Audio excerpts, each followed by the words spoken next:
Everyone, I am Vivek. I belong to Gaya, Bihar. I had completed Bachelor in Computer Applications from Magar University, Bodh Gaya, Bihar in 2023. After BCA, I decided to look a internship, and a few days got I know about Division Technosur Private Limited from my elder brother, and after that I joined Division, and where I learned good experiences, good skills like Windows Administrator, CCNA, Basic Networking, and Network Plus Plus, and Cyber Security, and Network Security, and more.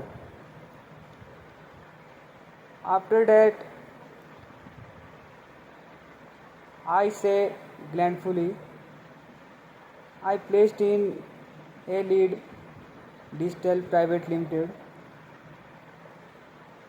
with the 2.46 LPA,